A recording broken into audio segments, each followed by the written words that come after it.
nakapag-subscribe, please subscribe sa aking channel at pakiclick na po ang bell button para ma-notified kayo sa mga susunod ko pang upload. So hello po sa ating mga viewers, sa mga bago po dyan. Ako po sa Tess de la Cruz. Sa mga dati na po dyan, thank you po. Hello po sa inyong lahat.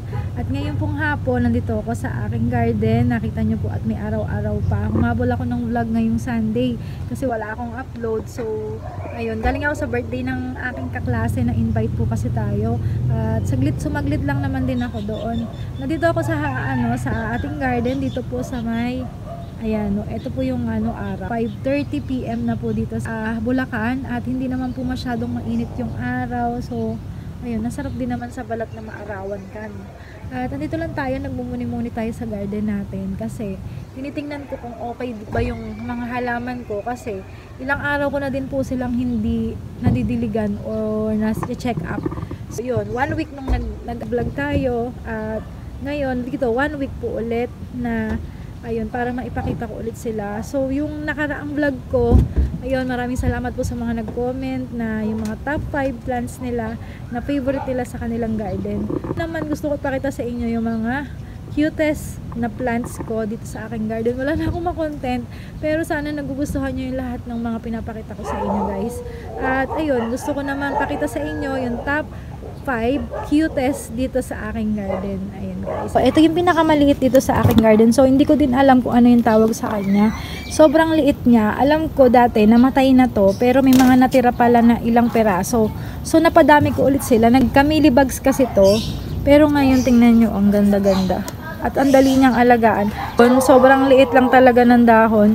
At kung makikita nyo, tingnan nyo, oh, para siyang medyo, velvety yung dahon niya. Nagtag-ulan, lalo siyang kumapal at madali lang siyang i-propagate. Dati nakita nyo, kinakat ko lang siyang ganyan dito tapos ipapatong ko lang siya. Napadami ko na siya ng ilang pots. Ayan, tapos yung iba pinapatong-patong ko dyan, ganyan. At dito din yata, ayun, meron din. Kaya sobrang gustong-gusto ko din yung plants na to. At ito ay namumulaklak ng kulay puting, maliliit lang siya. Sobrang ganda.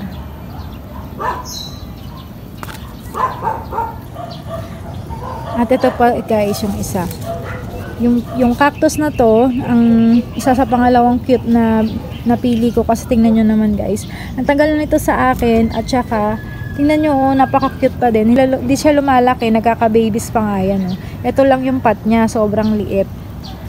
Ito, napaka-bait niyang alagaan. Ang tagal na nito sa akin. Ito, guys, oh. Ito yung top 2 cute ko, yung cactus na ito. Ito pa, guys, yung Mendozae. Pero sana, ayan, sana matuwa pa rin kayo sa kanya at makyutan pa rin kayo kasi super cute talaga nito. Buti nga nabuhay pa siya kasi yung iba kong ganito namatay na talaga. So, ang maliit na pot. Ito. Ito. Ayan. At naging okay naman siya. Nagkaka-babies nga, oh. Bumabawi siya. At okay naman siya, guys. Maganda. Sa pagka malamig yung panahon, ito ay nag-iiba ng color na may pagka parang pinkish na purple.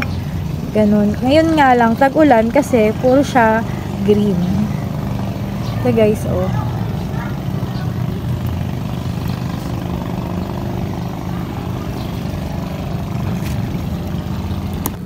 At isa pa to. Ito yung cutean din ako sa kanya. Nakalagay lang siya sa maliit na pot. At ito, super liit niya. Ito. Ito, ano to? Haworthia yata. Haworthia limifolia? Hindi ko sure. Pero comment down below kung alam nyo yung ID ng mga sinasabi kong plant. Top 4 ko sa mga cute na plants dito sa aking garden. Guys, ito yung top 5 ko sa aking cute dito sa aking garden. Kasi napaka-cute naman talaga niya. Kasi tingnan niyo yung pagkakulay niya kapag ka naaarawan siya. May pagka-pinkish. At napakadali niyang alagaan. Nagpa-flower siya at after ng flowers, napakadami na siyang usbong na babies. Nakalagay lang din siya sa maliit na pot. At super napakabait niyang alagaan.